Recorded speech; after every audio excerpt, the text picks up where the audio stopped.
ونعوذ بالله من شرور أنفسنا من سيئات أعمالنا من يهده الله فلا مضل له ومن يضلله فلا هادي له وأشهد أن لا إله إلا الله وحده لا شريك له وأشهد أن محمدا عبده ورسوله أما بعد فإن خير الحديث كتاب الله وخير الهدي هدي محمد صلى الله عليه وسلم وشر الأمور محدثاتها وكل محدثة بدعة وكل بدعة ضلالة وكل ضلالة في النار. وقال الله تعالى: يا أيها الذين آمنوا اتقوا الله حق تقاته ولا تموتن إلا وأنتم مسلمون. وقال الله تعالى: يا أيها الناس اتقوا ربكم الذي خلقكم من نفس واحدة وخلق منها زوجها بث منهما رجالا كثيرا ونساء واتقوا الله الذي تساءلون به والأرحام إن الله كان عليكم رقيبا. وقال الله تعالى: يا أيها الذين آمنوا اتقوا الله وقولوا قولا سديدا يصلح لكم أعمالكم ويغفر لكم ذنوبكم ومن يطع الله ورسوله فقد فاز فوزا عظيما. اللهم صل على محمد وعلى آل محمد كما صليت على إبراهيم وعلى آل إبراهيم إنك حميد مجيد. اللهم بارك على محمد وعلى آل محمد كما باركت على إبراهيم وعلى آل إبراهيم إنك حميد مجيد. وقال النبي صلى الله عليه وسلم: تركت فيكم أمرين لن تضلوا ما تمسكتم بهما كتاب الله وسنتي رب اشرح لي صدري ويسر لي أمري واحلل عقدة من لساني يفقهوا قولي. سبحانك لا علم لنا إلا ما علمتنا إنك أنت العليم الحكيم. اللهم أرنا الحق حقا وارزقنا اتباعه وأرنا الباطل باطلا وارزقنا اجتنابه آمين یا رب العالمین. اللہ تعالیٰ کا دین، دین اسلام، ایک متوازن اور بیلنسڈ دین ہے. یہ دین عدل ہے اور اس دین میں عدل و انصاف کو بنیادی اہمیت حاصل ہے. اللہ تعالیٰ نے قرآن کریم میں کئی مقامات پر اس بات کی نشاندہی فرمائی اور اللہ تعالیٰ نے ایک مقام پہ فرمایا: لقد ارسلنا رسولنا بالبینات، یقیناً ہم نے بھیجا اپنے رسولوں کو واضح نشانیوں کے ساتھ. وانزلنا معهم الکتاب، اور ہم نے نازل کی ان کے ساتھ کتاب، والمیزان، اور ترازو، لیقوم الناس بالقسط، تاکہ لوگ اس ترازو، اس انصاف کے ساتھ زندگی کو گزاریں، اس انصاف کو قائم کریں. سورہ رحمان میں اللہ تعالیٰ نے فرمایا: والسماء رفعها ووضع المیزان، اور اس آسمان کو اللہ تعالیٰ نے اونچا کیا اور میزان کو اللہ تعالیٰ نے قائم کیا. اللہ تطغوا فی المیزان، اور اس میزان میں کوئی طغیانی نہ کرنا، کوئی کمی بیشی نہ کرنا. اور اس کے برعکس، یعنی ایک طرف تو عدل و انصاف ہے اور اس کے برعکس جو ظلم ہے، جو ناانصافی ہے، جو بے عدلی ہے، اس کے بارے میں بھی ہمارے دین کے اندر شدید مذمت کی گئی ہے. اللہ کے نبی صلی اللہ علیہ وسلم نے ایک حدیث میں فرمایا: اتقوا الظلم، دیکھو ظلم کرنے سے بچو. الظلم ظلمات یوم القیامہ، یہ ظلم جو ہے یہ اندھیرے ہوں گے قیامت والے دن. یعنی جو شخص ظلم کرنے والا ہوگا یا جو لوگ ظلم کرنے والے ہوں گے ان کے لیے قیامت والے دن شدید اندھیرے ہوں گے. اس ساری چیزوں کو دیکھنے کے ساتھ، سمجھنے کے ساتھ اس بات کو سمجھیں کہ اللہ رب العزت نے جہاں انسانوں کو حقوق اللہ ادا کرنے کا حکم دیا ہے اور اللہ کے حقوق پورا کرنے کا حکم دیا ہے، اسی طرح اللہ رب العزت نے حقوق العباد کو بھی پورا کرنے کا حکم دیا. اللہ تعالیٰ نے قرآن کریم میں جن قوموں کا ذکر کیا جن کو اللہ تعالیٰ نے تباہ برباد کر دیا ان کے شرک اور گناہوں کی وجہ سے، تو آپ دیکھیں کہ جب ان کے رسول ان کے پاس آئے اور آ کے ان کو دین کی دعوت دی، اللہ تعالیٰ کی توحید کی دعوت دی، تو اس کے ساتھ ساتھ ان کو اس بات کی بھی دعوت دی کہ دیکھو تم حقوق العباد میں بھی یا معاشرتی مسائل میں بھی کمی زیادتی نہ کرو. اور اس کی ایک مثال شعیب علیہ السلام کی قوم. اللہ تعالیٰ نے شعیب علیہ السلام کو ان کی قوم کی طرف بھیجا، تو شعیب علیہ السلام نے جب اپنی قوم کو دعوت دی تو شعیب علیہ السلام نے اپنی قوم سے کہا، اللہ تعالیٰ نے ذکر فرمایا وَإِلَىٰ مَدْيَنَ أَخَاهُمْ شُعَيْبًا، اور ہم نے شعیب مدین کی طرف ان کے بھائی شعیب کو بھیجا. قال، اور شعیب نے کہا یا قوم اعبدوا اللہ ما لکم من الہ غیری، کہ تم اللہ کی عبادت کرو، اللہ کے علاوہ کسی کی عبادت نہ کرو۔ یہ تو دعوت ہے توحید کی، جو ہر انسان کے لیے ہر دور میں بنیادی چیز تھی نجات کے لیے۔ لیکن اس کے ساتھ ساتھ شعیب علیہ السلام نے اس پہ اکتفا نہیں کیا، بلکہ اللہ تعالیٰ کے حکم سے جو وہ حقوق العباد میں کمی کرتے تھے، زیادتی کرتے تھے، اس کے بارے میں بھی ان کو تنبیہ دی اور کہا وَلَا تَنْقُصُوا الْمِكْيَالَ وَالْمِيزَانَ، اور دیکھو تم ناپ اور تول میں کمی بیشی نہ کرو۔ انی اراکم بخیر، میں تو تم کو مالدار دیکھتا ہوں، تمہارے پاس پہلے سے مال موجود ہے، تم خوشحال ہو، پھر تم یہ کمی زیادتیاں کیوں کرتے ہو کہ جب تم لوگوں کو دیتے ہو تو کم کر کے دیتے ہو، اور جب تم لوگوں سے لیتے ہو تو پھر تم وزن بڑھا کے لیتے ہو اور زیادہ مانگتے ہو، یہ تو غلط ہے۔ اور میں تمہیں خوشحال دیکھتا ہوں، تمہیں یہ چیزیں زیب نہیں دیتی، تمہیں یہ چیزیں نہیں کرنی چاہیے۔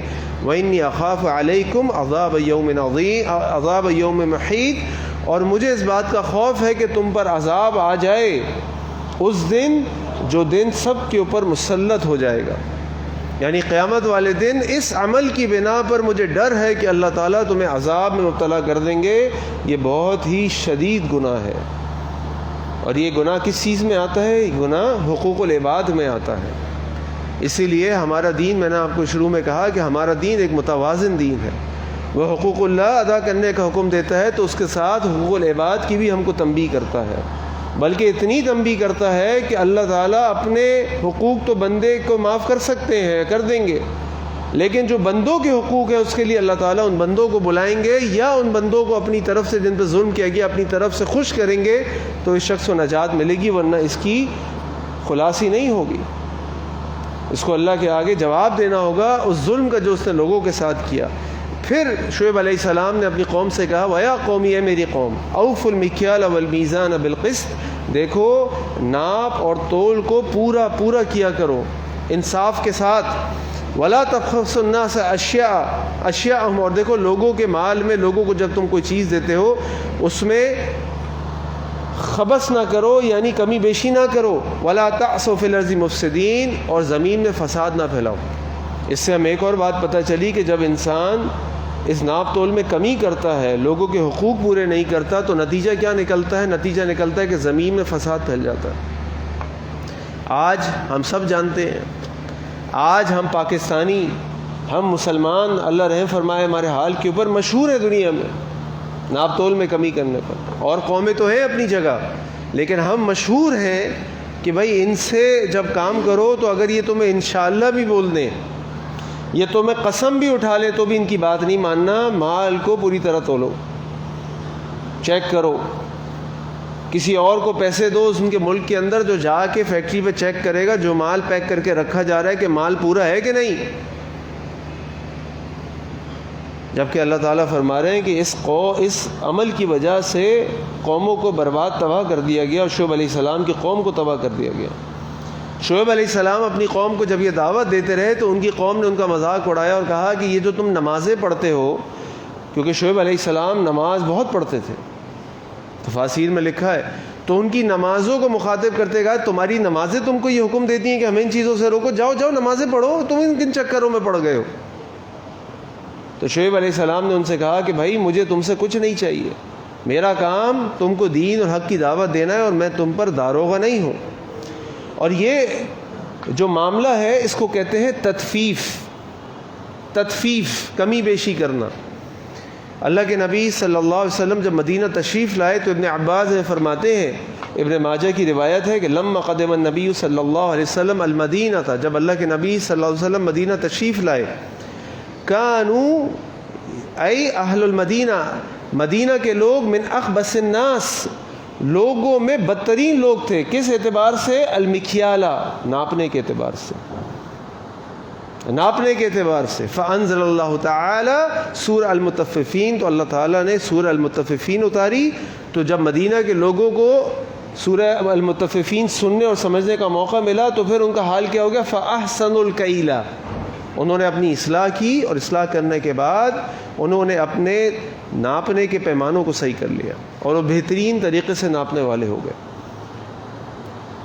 تو یہ جو کیل ہے، یہ جو تطفیف ہے یہ کبیرہ گناہ ہے، اور آج یہ کبیرہ گناہ بہت تیزی سے ہمارے اندر سرایت کر گیا ہے۔ اس کی وجہ سے قومیں برباد ہو جاتی ہیں، اللہ تعالیٰ عذاب دے دیتے ہیں، اور پھر اللہ تعالیٰ نے اس کی اہمیت کو سمجھیے کہ اس کی اہمیت کی وجہ سے اللہ تعالیٰ نے سورہ مطففین اتاری، اور سورہ مطففین کا جو آغاز ہے وہ بڑا ہی جارحانہ آغاز ہے اللہ تعالیٰ کی طرف سے۔ وَيْلٌ لِّلْمُطَفِّفِينَ، تباہی ہو، بربادی ہو، کن کے لیے؟ تفیف کرنے والوں کے لیے، جو ناپ تول میں کمی بیشی کرتے ہیں۔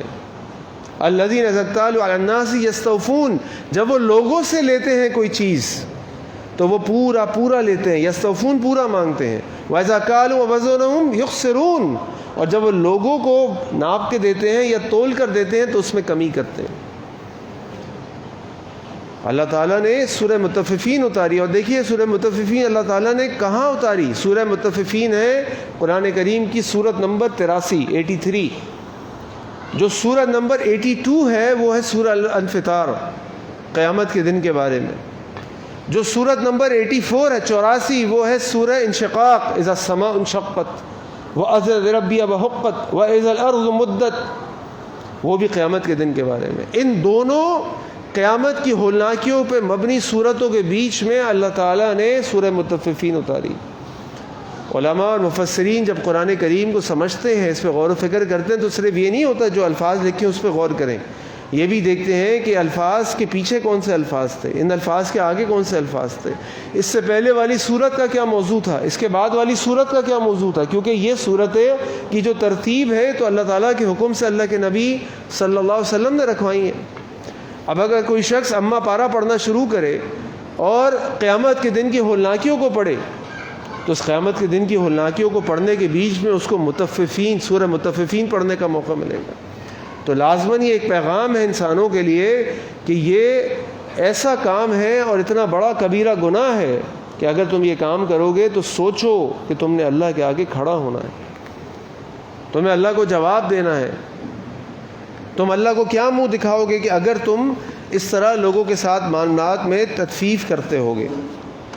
اور پھر اللہ تعالیٰ ان مطففین تطفیف کرنے والوں کو وارننگ دے رہے ہیں۔ اللہ تعالیٰ فرما رہے الا یظن اولئک انہم مبعوثون، کیا یہ اس بات کا ان کو یقین نہیں ہے کہ ان کو دوبارہ کھڑا کیا جائے گا، ان کو مبعوث کیا جائے گا، لیوم عظیم، ایک عظیم دن کے لیے، یوم یقوم الناس لرب العالمین، اور اس دن تمام کے تمام انسان اللہ تعالیٰ کے سامنے کھڑے ہوں گے۔ اور اس دن جب انسان اللہ تعالیٰ کے سامنے کھڑے ہوں گے تو اللہ تعالیٰ نے قرآن میں فرمایا وَمَن يَعْمَلْ مِثْقَالَ ذَرَّةٍ خَيْرًا يَرَهُ وَمَن يَعْمَلْ مِثْقَالَ ذَرَّةٍ شَرًّا يَرَهُ، وہ ذرے کے برابر عمل بھی جو تم کرتے ہو تمہارے سامنے آ جائے گا، چاہے وہ اچھا عمل ہو چاہے وہ برا عمل ہو۔ وہ دن مالکی یوم الدین ہے، وہ بدلے کا دن ہے۔ اس دن لوگوں کا حساب کتاب کیا جائے گا، یہاں تک کہ ایک بکری نے اگر دوسری بکری کو بھی سینگ مارا ہوگا تو ان دونوں کے برابر بھی حساب کیا جائے گا۔ اس دن یہ لوگوں کو دھوکہ دینے والے کیا کریں گے؟ اور ذرا تصور کیجئے، یہ جو تطفیف ہے جو میں نے آپ کے سامنے بات رکھی، ناپ تول میں کمی کی، مثال کے طور پہ کوئی کپڑا بیچنے والا جب کپڑا بیچتا ہے، یہ علماء نے مثال بیان کی، تو جب وہ ناپتا ہے آپ کو کپڑا دینے کے لیے تو پورے گز کے ساتھ ٹائٹ کر کے ناپتا ہے، انچ بھی بچاتا ہے اپنی، اور کاٹنے میں بھی ڈنڈی مار دیتا ہے۔ اسی لیے ہم کہتے ہیں نا جب کپڑے لینے جاتے ہیں تو فلاں کمپنی کے جو کپڑے ہیں وہ چوڑ سائز ہوتا ہے، کہنے کو تو وہ لارج ہوتا ہے، لیکن جب آپ پہنتے ہیں تو میڈیم کا سائز نکلتا ہے۔ کیوں؟ وہ کپڑے میں تطفیف کرتے ہیں، لکھتے ہیں لارج۔ میں اتفاق کی بات یہ ہے، میں پچھلے ہفتے دبئی گیا کسی کام سے، تو مجھے میرے گھر والوں نے کہا کہ کوئی کریم کھانے کے لیے کوئی کریم لے کر آنی ہے، تو میں نے وہ 8-10 بوتلیں خریدیں، کیونکہ میری بہن بھابھی وغیرہ جو ہیں وہ کچھ بیکنگ کا کام کرتی ہیں، ان کو کریم چاہیے تھی، وہاں سستی ملتی ہے۔ اور جب میں نے وہ لے لی اس کے بعد میں نے اپنے سامان میں بھری، تو میں نے سامان، آپ کو پتہ ہے آج کل سفر ذرا مشکل ہے، کوئی جاتا ہے تو بہت لمبی لسٹ مل جاتی ہے، تو مجھے بھی لسٹ ملی ہوئی تھی۔ اب میں نے جب اپنا سامان وہاں پہ ایئرپورٹ پہ جا کے تولا، کیونکہ وہاں کمپیوٹر لگے ہوئے ہیں، آپ کو کوئی بندہ نہیں ملتا، سب کمپیوٹر سے ہوتا ہے، تو میرا سامان وزن سے کہیں زیادہ۔ اب میں حیران پریشان، میں نے کہا بھائی میں نے تو اتنا سامان ہی نہیں لیا، یہ میرے پاس تو صرف ایک جوڑا پہن کے گیا، ایک جوڑا رکھا ہوا ہے، ایک چپل رکھی ہوئی اپنی، کچھ ٹیتھ برش کے لیے کچھ چیزیں رکھی ہوئی ہیں, کوئی پرفیوم رکھی ہوئی ہے, بس یہ وزن زیادہ کیوں ہو رہا ہے؟ میں نے تو اس حساب سے سامان لیا ہے. اچھا جی, وہ جو کریم تھی وہ 400 گرام کی بوتل تھی, اس پہ لکھا تھا 400 گرام. میں جب لے رہا تھا تو میرے ساتھ میں دبئی میں ایک دوست رہتے ہیں, وہ بھی تھے دکان میں, تو میں نے کہا بھائی یہ 400 گرام کا مطلب یہی ہوگا نا کہ بوتل, شیشے کی بوتل کے ساتھ 400 گرام یہی ہوتا ہے. ہمارے یہاں تو یہی ہوتا ہے کہ ڈبے کا بھی وزن کیا جاتا ہے. اچھا میں آ گیا گھر, بہرحال ہاتھوں میں پکڑ کے 10-12 کلو اور باقی جو بیگ میں جا سکتا ہے اس میں بھیجا. اب جب میں نے گھر آ کے اس کو تولا تو میری بیگم صاحبہ نے جب اس کو وزن پہ تولا تو وہ 600 گرام تھا. 200 گرام شیشے کی بوتل تھی اور 400 گرام اس کے اندر وہ کریم تھی. ہمارے یہاں کیا ہوتا ہے, وہ 400 گرام شیشہ سمیت ہوگا. اب آپ ابھی سردی آ رہی ہیں, ابھی چیری آنی شروع ہوگی, آپ چیری لینے جائیں گے تو ڈبہ موٹا ہوتا جائے گا, چیریاں کم ہوتی جائیں گی. وزن آپ کریں گے, نکلے گا وزن ڈبہ آدھا کلو, لیکن مال اس کے اندر سے نکلے گا 200-250 گرام. 200-250 گرام کا خالی گتے کا ڈبہ ہوگا. یہ عام بات ہے, ہم سب اس کو مان لیتے ہیں. یہ ہے تطفیف, اور تطفیف ہوتی ہے بڑی معمولی سی. اس معمولی سی ہیرا پھیری, یعنی اگر آپ کپڑے کا کام کر رہے ہیں تو انچوں میں تطفیف ہوگی گزوں کے معاملے میں. آپ کلو کا وزن کا کام کر رہے ہیں تو گراموں کی تطفیف ہوگی کہ بھائی آپ کا. اچھا, اس صورت کا جو شان نزول ہے, اس کا ایک شان نزول تو مفسرین نے لکھا. ایک تو یہ ہے کہ جب اللہ کے نبی مدینہ آئے صلی اللہ علیہ وسلم, وہاں کے لوگوں کو دیکھا کہ وہ وزن کرنے میں بڑی ڈنڈی مارتے تھے, تو اللہ تعالیٰ نے سورہ مطففین اتار دی. اور ایک اور شان نزول اس کا یہ بیان کیا گیا کہ ایک شخص تھا جس کے پاس 2 ترازو تھے. ایک ترازو سے وہ خریدتا تھا اور ایک ترازو سے وہ بیچتا تھا. تو یہ جو تطفیف ہوتی ہے یہ انتہائی معمولی ہوتی ہے کہ غیر معمولی سا کمی زیادتی. یہ بات میں اس لیے بار بار آپ کے سامنے کر رہا ہوں کہ یہ تو تطفیف ہے جس پہ اللہ تعالیٰ وارننگ دے رہے ہیں. اولئک انہم مبعوثون لیوم عظیم یوم یقوم الناس لرب العالمین, کہ ان کو یہ نہیں معلوم, الا یظن انہم مبعوثون, ان کو نہیں معلوم کہ اللہ کے آگے کھڑے ہوں گے اس عظیم دن جس دن لوگوں کو اللہ کے آگے کھڑے ہو کے جواب دینا پڑے گا اس تطفیف کا. اور اس تطفیف کے اوپر اللہ تعالیٰ نے قوموں کو برباد کر دیا, تباہ کر دیا. اللہ تعالیٰ نے پوری صورت نازل کر دی. اب میں آپ کے سامنے سوال رکھتا ہوں, اس کمی اور زیادتیوں کو کیا کہیں گے جب ہمارے معاشرے میں ہمارے ہی مسلمان جو مسجدوں میں بھی نماز پڑھتے ہیں نہیں پڑھتے, لوگوں کے ہزاروں لاکھوں کروڑوں کھا جاتے ہیں, لوگوں کی زمینیں کھا جاتے ہیں, لوگوں کی جائیدادیں کھا جاتے ہیں, اپنی بہنوں کا, اپنی بیویوں کا, اپنی گھر کی عورتوں کا مال کھا جاتے ہیں, یتیموں کا مال کھا جاتے ہیں, فراڈ کر کے لوگوں کے پیسے ہڑپ اور غبن کر لیتے ہیں. کیا جواب دیں گے اللہ تعالیٰ کو؟ کیا جواب دیں گے اللہ تعالیٰ کو؟ اللہ تعالیٰ اس غیر معمولی کمی اور زیادتی کے اوپر قرآن کریم کی پوری صورت نازل کر دیتے ہیں, اور صورت بھی جارحانہ انداز سے نازل کرتے ہیں کہ ویل للمطففین, بربادی ہے, تباہی ہے. اس کے 2 معنی, ایک ہے تباہی اور ایک ہے جہنم کی ایک وادی. اس کے 2 معنی نکالے علماء نے, مفسرین نے. یہ جو تطفیف کرتا ہے اس کو جہنم کی اس وادی میں پھینک دیا جائے گا, یا جو تطفیف کرتا ہے اس کو برباد کر دیا جائے گا قیامت والے دن. تو سوچئے کہ جو کھلے عام لوگوں کا مال کھاتے ہیں, لوٹتے ہیں, ہڑپ کرتے ہیں, ان کے ساتھ کیا ہوگا؟ اللہ تعالیٰ ہم سب کو اس گناہ سے بچائے. اور یہ تطفیف صرف ناپ اور تول میں نہیں ہوتی, یہ تطفیف تمام معاملات میں ہوتی ہے. کل افعال و اقوال, تمام افعال, تمام اقوال, تمام معاملات کے اندر ہوتی ہے. امام مالک رحمۃ اللہ علیہ فرماتے ہیں یقالو, وہ کہتے ہیں کہ کہا جاتا ہے لکل شیء, ہر چیز کے لیے, وفاء و تطفیف, ہر چیز کے لیے پورا کرنا بھی ہے, ہر چیز میں کمی کرنا بھی ہے.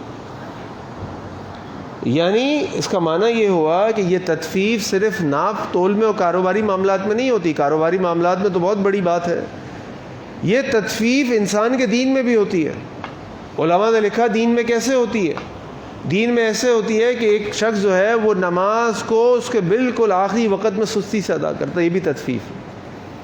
ایک شخص بلا عذر جماعت کو ترک کر دیتا ہے, بلا عذر, گھر میں بیٹھا ہے مسجد نہیں آ رہا، بلا عذر جماعت کو ترک کر دیتا ہے، یہ بھی تطفیف ہے۔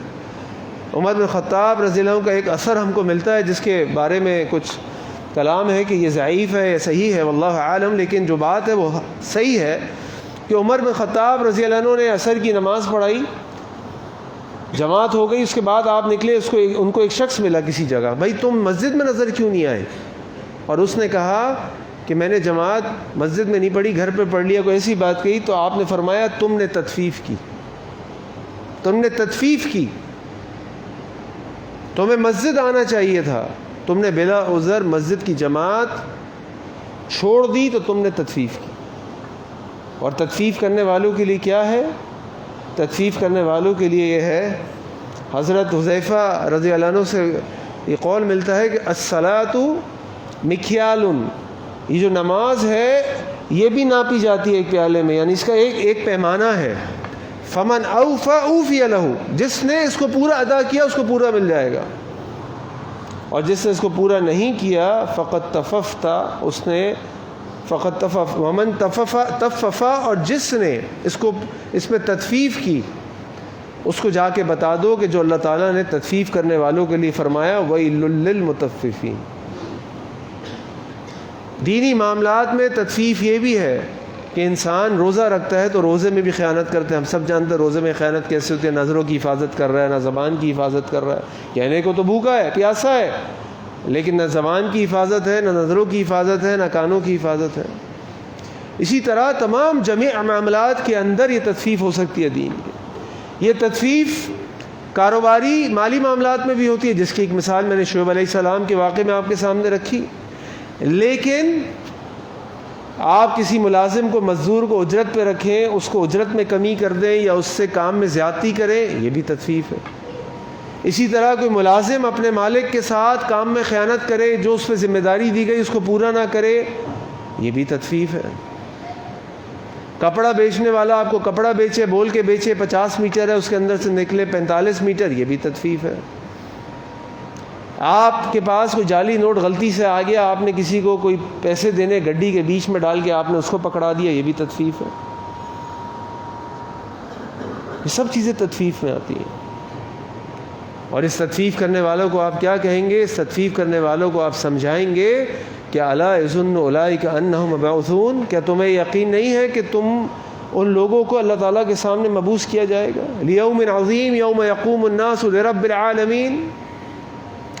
یہ تطفیف گھریلو معاملات میں بھی ہوتی ہے۔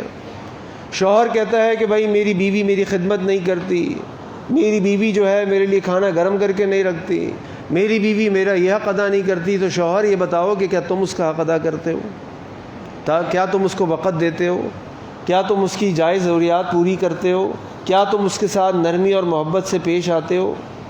اسی طرح اگر بیوی یہ کمپلین کرتی ہے کہ میرا شوہر نے تو کبھی میرے ساتھ کوئی اچھا سلوک نہیں کیا، میرے ساتھ خیر نہیں کی، تو یہ بتاؤ کہ تم اس کے ساتھ کیا کرتی ہو؟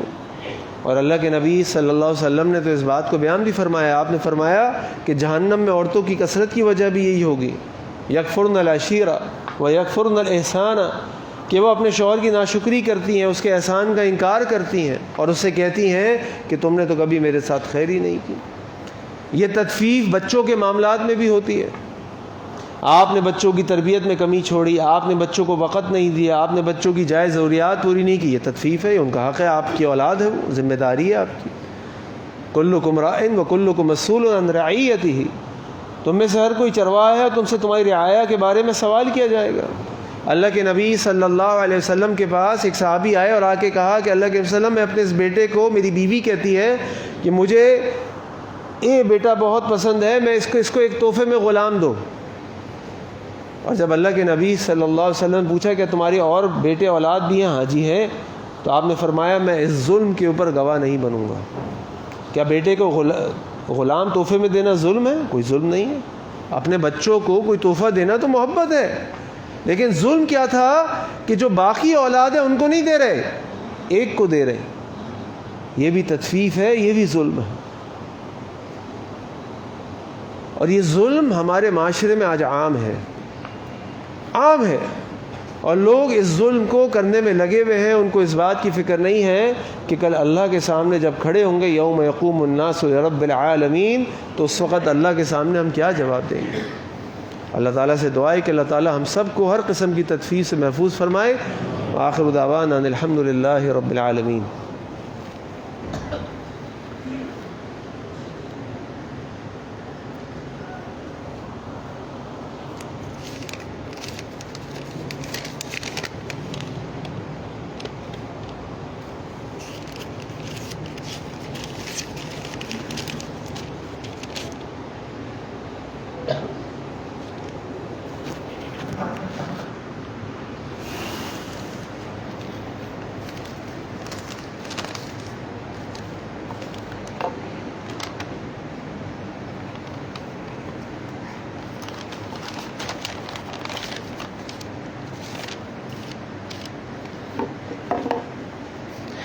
الحمد للہ رب العالمین والصلاة والسلام علی سید الانبیاء المرسلین اما بعد.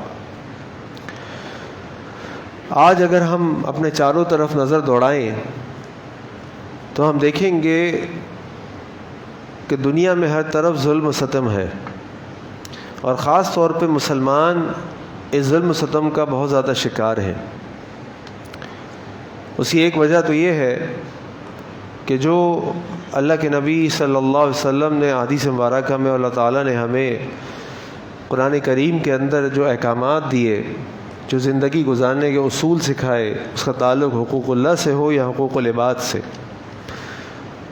ان میں ہم تطفیف کرتے ہیں, ان میں ہم اپنی مرضی سے کمی و زیادتی کرتے ہیں, جس کا نتیجہ یہ نکلتا ہے کہ نہ ہم 3 میں ہیں نہ ہم 13 میں ہیں.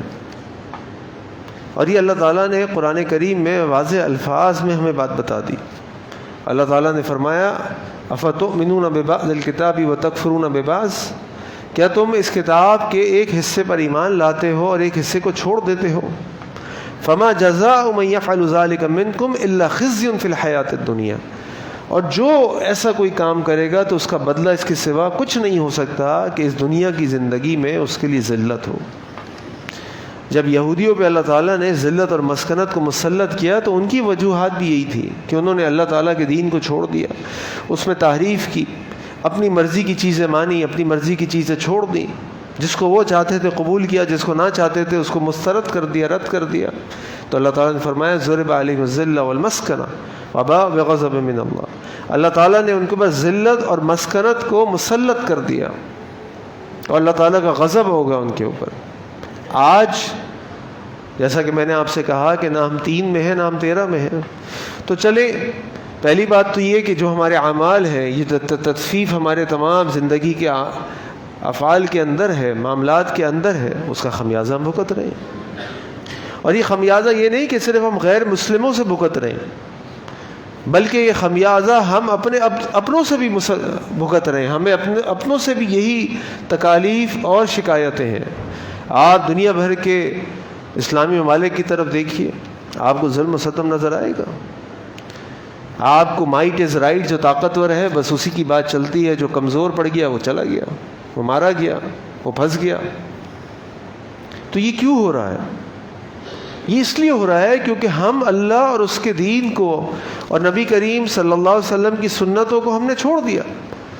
میں نے آپ کے سامنے پچھلے خطبے میں ابن ماجہ کی ایک روایت, اس کے بارے میں تو آپ سے تفصیلی گفتگو کی تھی, اور ان میں سے ایک جو بات تھی جو اللہ کے نبی صلی اللہ علیہ وسلم نے لوگوں کو کہا تھا کہ لوگوں اس سے بچ جاؤ, ان چیزوں سے اللہ کی پناہ مانگو. اور اس میں وہ چیز بھی تھی کہ ولم ينقص المکیال والمیزان, اور جب تک لوگ یا جب لوگ کمی کریں گے ناپ میں اور تول میں, الا اخذوا بالسنین, مگر یہ کہ ان کو پکڑ لیا جائے گا, مسلط ان پہ کر دیا جائے گا فقر فاقے کو, قحط کو, وشدت المعونہ, اور مہنگائی کو, تکالیف کو, وجور السلطان علیہم, اور ان کے اوپر ایسے سلطان اور بادشاہ مسلط کر دیے جائیں گے جو ان کے اوپر ظلم کریں گے.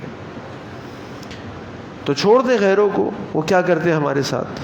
لیکن آج ہم اپنے اسلامی ممالک کے اندر بھی لا الہ الا اللہ محمد رسول اللہ صلی اللہ علیہ وسلم کے تقاضوں کے مطابق زندگی نہیں گزار سکتے. اگر ہم کہیں قرآن و سنت کی بات کرتے ہیں، توحید کی بات کرتے ہیں، تو مشکلات کا سامنا کرنا پڑتا ہے. لیکن ضرورت اس بات کی ہے کہ بجائے آپ یہاں دیکھیں، اپنے اندر دیکھیں، اپنے گھروں میں دیکھیں، اپنے معاملات میں دیکھیں. کیا ہم اس قابل ہیں کہ وہ ثمرات جو ایک دین اسلام کے پر عمل کرنے کی وجہ سے ہمیں حاصل ہونے چاہیے تھے، ہمیں حاصل ہو رہے ہیں؟ وہ کیوں نہیں حاصل ہو رہے؟ کیا انفرادی طور پہ، ایک فرد کے طور پہ میں قرآن اور سنت کے ان احکامات کو جن پر عمل کرنے میں پوری طرح آزاد ہوں، اس پہ عمل کر رہا ہوں؟ اس تطفیف کے معاملے پہ تو ہم پہ کوئی ضرورت بستی نہیں ہے. ہم اپنے گھریلو معاملات میں، اپنے معاشی معاملات میں، اپنے دینی معاملات میں تو اس سے بچ سکتے ہیں، پورا تول سکتے ہیں. آپ کو بھی یاد ہوگا، مجھے بھی یاد ہے، میں چھوٹا تھا، بچپن میں تھے، کئی دفعہ میں نے آپ سے ذکر کیا اس بات کا کہ ہم سبزی لینے جاتے تھے، لینے آلو ہوتے تھے، لیکن سبزی والا ایک ہرا دھنیا پودینے کی گڈی ڈال دیتا تھا، پیسے نہیں لیتا تھا، ایسے ہی ڈال دیتا تھا. اور وہ بھی خوش تھا، ہم بھی خوش تھے، اس کو بھی برکت تھی، ہمیں بھی برکت تھی، ہم بھی اپنی مرضی سے کھاتے پیتے تھے، وہ بھی خوشی سے سودا کرتا تھا. یہاں ہم نے ڈنڈی مارنی شروع کی، وہاں اس نے ڈنڈی مارنی شروع کی. آج وہ ٹھیلے والے کی دکان تو ہو گئی لیکن برکت نہیں ہوئی. پریشان ہیں، سب پریشان ہیں، پورا نہیں ہو رہا، گھروں میں سکون نہیں ہے، راتوں کی نیند اڑی ہوئی ہے. ابھی کچھ دن پہلے ایک مسجد میں مجھے ایک لڑکا ملا، مجھ سے کہنے لگا آپ سے ایک خواہش کا اظہار کرنا ہے، آپ برا تو نہیں مانیں گے؟ میں نے کہا کیجئے. کہنے لگے کیا میں اللہ سے دعا کر سکتا ہوں کہ اللہ تعالیٰ مجھے بہت مال دے؟ مجھے بہت مال چاہیے، میں چاہتا ہوں میں دنیا میں پھروں، میرے پاس بڑی بڑی گاڑیاں ہوں، میرے پاس بڑے بڑے بنگلے ہوں، میں مانگ سکتا ہوں اللہ سے؟ میں نے کہا مانگو، کیا مسئلہ ہے، اللہ کے پاس تو کوئی کمی نہیں ہے. لیکن میں نے کہا یہ مت سمجھنا کہ جس کے پاس مال بہت ہے وہ بہت مزے میں ہے، وہ بہت سکون میں، یہ مت سمجھنا. میں نے کہا تم ایک کام کرو، رات کو 8 بجے کسی دوائی کی دکان کے باہر جا کے کھڑے ہو جاؤ اور 2 گھنٹے تک نوٹ کرتے رہو کہ جتنے لوگ اس دوائی کی دکان پر آ کے ڈپریشن کی، نیند کے اور اسٹریس کی گولیاں لیتے ہیں، وہ کون سی گاڑیوں میں بیٹھ کر جاتے ہیں واپس. اگر تمہارا پھر بھی یہی ارادہ ہو کہ تم اللہ سے خوب مال مانگو تو مانگو، اللہ کی کوئی کمی نہیں ہے. لیکن یہ مت سمجھنا کہ جس کے پاس مال بہت ہے اس کے پاس سکون بھی بہت ہے، بہت پریشان ہے. تو اصل چیز ہے برکت، اور یہ برکت ملتی ہے جب انسان دوسرے کے ساتھ بہتر سے بہتر سلوک کرنے کی کوشش کرتا ہے، اور وہ اس کے ساتھ چاہتا ہے جو وہ اپنے ساتھ کرنا چاہتا ہے، اس کو وہ دینا چاہتا ہے، اس طرح دینا چاہتا ہے جو وہ اپنے لیے چاہتا ہے کہ وہ مجھے دے. جیسے اللہ تعالیٰ نے فرمایا نا وَيْلٌ لِّلْمُطَفِّفِينَ الَّذِينَ إِذَا اكْتَالُوا عَلَى النَّاسِ يَسْتَوْفُونَ. جب وہ لوگوں سے لیتے ہیں تو پورا پورا مانگتے ہیں، پورا تلواتے ہیں، چیک کراتے ہیں، اور جب وہ لوگوں کو دیتے ہیں تو اس میں وہ گھاٹا دیتے ہیں، اس کے اندر وہ نقصان دیتے ہیں، کمی کرتے ہیں. تو جب ہم نے یہ کرنا شروع کر دیا تو برکت ختم ہو گئی، بربادی شروع ہو گئی. اور اللہ کے نبی صلی اللہ علیہ وسلم کا جو پیشن گوئی تھی کہ وَلَمْ يَنْقُصُ الْمِكْيَالَ وَالْمِيزَانَ إِلَّا أُخِذُوا بِالسِّنِينِ وَشِدَّةِ الْمَعُونَةِ وَجَوْرِ السُّلْطَانِ عَلَيْهِمْ. اور آج ہم یہ سب بھگت رہے ہیں. تو اپنی بات کو ختم کرتے ہوئے اللہ تعالیٰ کی قرآن کی آیت میں آپ کے سامنے رکھ دوں کہ جو اس پورے خطبے کا خلاصہ ہے، اور وہ خلاصہ یہ ہے کہ وَنَزَعُ الْمَوَازِينَ الْقِسْطَ يَوْمَ الْقِيَامَةِ. اللہ تعالیٰ فرما رہے ہیں کہ ہم عدل سے مبنی ان ترازوؤں کو قیامت والے دن رکھ دیں گے. فَلَا تُظْلَمُ نَفْسٌ شَيْئًا. اور کسی نفس کے اوپر کوئی ظلم نہیں کیا جائے گا. وَإِنْ كَانَ مِثْقَالَ حَبَّةٍ مِّنْ خَرْدَلٍ. اور اگر کسی ذرے کے برابر بھی، ذرے کے وزن کے برابر بھی کوئی زیادتی ہوگی، اتینا بہا، وہ ہمارے پاس آ جائے گی، ہم اس کو لے آئیں گے. وکفا بنا حاسبین. اور ہم کافی ہیں لوگوں سے حساب لینے کے لیے. تو کبھی اگر اللہ نہ کرے ہمارے دل و دماغ میں کوئی ایسی بات آئے کہ ذرا ڈنڈی مار دیں، ذرا مال ہمارے پاس زیادہ آ جائے دوسرے کو نقصان دے کے، تو یاد رکھیے کہ وکفا بنا حاسبین، اللہ تعالیٰ حساب لینے میں کافی ہے۔ اللہ تعالیٰ ہم سب کو ہر قسم کے گناہوں سے محفوظ فرمائے۔ اللہ تعالیٰ سے دعا ہے کہ اللہ تعالیٰ تمام دنیا کے مسلمانوں کی حفاظت فرمائے۔ اللہ سے دعا ہے کہ اللہ تعالیٰ دنیا میں جہاں جہاں مسلمان تکالیف پریشانیوں کا شکار، اللہ تعالیٰ ان کی تکالیف پریشانیوں کو دور فرمائے۔ اللہ سے دعا ہے کہ اللہ ہمارے ملک پاکستان کی حفاظت فرمائے، ہمارے حکمرانوں کو اس قوم کے لیے، اس امت کے لیے بہترین فیصلے کرنے کی توفیق عطا فرمائے، ان کو اتحاد و اتفاق کی دولت عطا فرمائے۔ اللہ آپ نے ان کو اسلام کی دولت دی، اللہ ان کو ایمان کی غیرت بھی عطا فرما دے۔ اے اللہ ہمارے ملک کو حقیقت میں ریاست مدینہ بنا دے۔ اے اللہ ہمارے شہر کراچی کی حفاظت فرما دیں، ہمارے جان و مال و عزت کی حفاظت فرما دیں۔ اے اللہ ہمارے گناہوں کو معاف فرما دیں، ہماری خطاؤں کو درگزر فرما دیں۔ اللہ ہر قسم کے شرک سے بچا لے، ہر قسم کی بدعت سے بچا لے، ہر قسم کی ریاکاری سے بچا لے۔ یا اللہ سنتوں سے محبت کرنے، ان پر عمل کرنے والا بنا دے۔ اے اللہ تمام بیماروں کو شفا کاملہ عاجلہ عطا فرما دے۔ یہ کچھ لوگوں نے دعاؤں کی درخواست کی ہے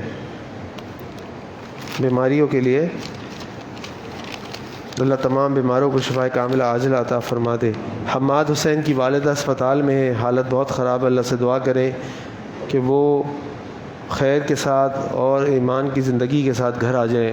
میرے والد صاحب کی طبیعت بھی خراب ہے، ان کے لیے بھی دعا کیجیے، اللہ تعالیٰ ان کو شفا کاملہ عاجلہ عطا فرما دے۔ اسی طرح وہ تمام مسلمان جو حالت ایمان میں اس دنیا سے رخصت ہو چکے، اللہ تمام لوگوں کی مغفرت فرما دے۔ ندیم ہارون صاحب کے والدین کے لیے دعائے مغفرت کی اپیل ہے۔ اسی طرح ہمارے جماعتی ساتھی مولانا زبیر عباسی صاحب، مولانا سلمان احمد اور شیخ نعمان اصغر صاحب بھی ایک آزمائش میں مبتلا ہیں، اللہ تعالیٰ سے دعا کریں اللہ تعالیٰ ان کو اس آزمائش سے بچائے اور اس سے اللہ تعالیٰ خیر و عافیت کے ساتھ اللہ تعالیٰ ان کے لیے معاملات فرمائے۔ اس مسجد کی توسیع کے لیے بھی آپ کو پتہ ہے کافی عرصے سے فنڈ ریزنگ کی جا رہی ہے، تو اس کے اندر بھی یہ صدقہ جاریہ ہے، اس کے اندر بھی جو کچھ آپ تعاون کر سکتے ہیں ضرور تعاون فرمائیں۔ اللہ سے دعا ہے کہ اللہ تمام ہماری بہنیں بیٹیاں جو گھروں میں رشتوں کے انتظار میں، اللہ تعالیٰ ان کے لیے نیک صالح رشتے بھیج دے۔ اے اللہ جو بیاہ چکی ہیں، اللہ ان کے گھروں کے اندر خوشیاں عطا فرما دے۔ اے اللہ ہمیں نیک اولاد بنا دے، نیک اولاد عطا فرما دے۔ اے اللہ ہماری اولادوں کو ہماری آنکھوں کی ٹھنڈک بنا دے۔ اے اللہ ہمیں اپنے والدین کے لیے صدقہ جاریہ بنا دے۔ اے اللہ ہماری دعا قبول فرما لے، ہماری عبادات کو قبول فرما لے، 5 وقت کی نماز با جماعت مسجد میں ادا کرنے کی توفیق عطا فرما دے۔ اے اللہ باقاعدگی سے قرآن کریم کا مطالعہ اور اس کی تلاوت کی توفیق عطا فرما دے۔ اے اللہ نفلی روزے، نفلی صدقات کرنے کی توفیق عطا فرما دے۔ ان اللہ یأمر بالعدل والإحسان وإیتاء ذی القربى وینہی عن الفحشاء والمنکر والبغی یعظکم لعلکم تذکرون۔ سبحان ربک رب العزۃ عما یصفون، سلام علی المرسلین والحمد للہ رب العالمین۔ اقم الصلاۃ۔